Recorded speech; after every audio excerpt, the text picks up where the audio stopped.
Friends, భారతీయుడు 2 movie అయితే flop అయింది అని చెప్పేసి చాలా మంది అయితే మాట్లాడుతున్నారు. సో ఫ్లాప్ అయిద్దా లేకపోతే హిట్ అయిద్దా అని చెప్పేసి నేనైతే ఈ వీడియోలో అయితే చెప్తా. అండ్ ఆ తర్వాత వచ్చేసరికి కల్కి మూవీ కలెక్షన్స్ వచ్చేసరికి 1000 కోట్లు దాటిద్దా లేదా అనే గురించి కూడా మాట్లాడుద్దాం. సో ఈ వీడియో అయితే లాస్ట్ వరకు అయితే చూసి లైక్ చేసి సబ్స్క్రైబ్ చేయండి. సో ప్లీజ్ సబ్స్క్రైబ్ చేయడం మాత్రం మర్చిపోకండి. సో భారతీయుడు 2 మూవీ ఫ్లాప్ అయిద్దా హిట్ అయిద్దా అని ఒక్క ముక్కలో చెప్పాలంటే ఖచ్చితంగా భారతీయుడు 2 మూవీ హిట్ అయింది, బ్లాక్ బస్టర్ కూడా అయింది. ఎందుకు అంటున్నానంటే ఈ మాట, సో ఫస్ట్ భారతీయుడు 2 మూవీలో కమల్ హాసన్ గారి యాక్టింగ్ చింపి ఎలాగ తీసేసారు. ట్రైలర్ లో ఎలా ఉంది, మరి మరి ఇంకా మూవీలో ఎలా ఉండిద్దో. సో భారీ కాస్టింగ్ పెట్టి కూడా తీస్తున్నారు భారతీయుడు 2 మూవీ.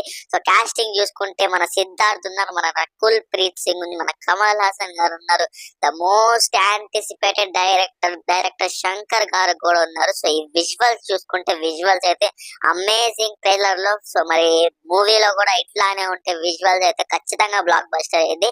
కాస్టింగ్ అయితే మామూలుగా లేదు కాస్టింగ్. సో ఇది స్వాతంత్రానికి సంబంధించింది కాబట్టి రెండో ప్రపంచ యుద్ధం కూడా అంటున్నారు. సో కల్కి మూవీ కలెక్షన్స్ మీద గట్టి దెబ్బే పడింది.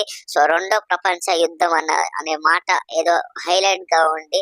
సో మరి రెండో ప్రపంచ యుద్ధం లాగానే తీస్తారా మూవీ, లేక ఎట్లా ఉండిద్ది మూవీ, ఉల్టా పడిద్దా లేదా చూడాలి మరి.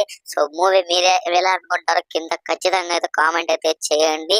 అండ్ నెక్స్ట్ వచ్చేసరికి ఇప్పుడు వచ్చేసరికి కల్కి మూవీ కలెక్షన్స్ వచ్చేసరికి భారీగా దెబ్బ పడతాయి ఫ్రెండ్స్.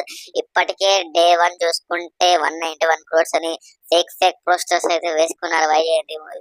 కానీ ఇప్పటి నుంచి 1000 కోట్ల పోస్టర్ వేసుకొని ఇంకా ఆపేసుకుంటారు. సో ఇది ఫ్రెండ్స్ వచ్చేసరికి కల్కి మూవీ కలెక్షన్స్ మీద అయితే భారీ దెబ్బ పడుతుంది. ఇది మాత్రం గుర్తుపెట్టుకోండి, భారతీయుడు 2 మూవీ అయితే ఖచ్చితంగా బ్లాక్ బస్టర్ అయితే అయింది.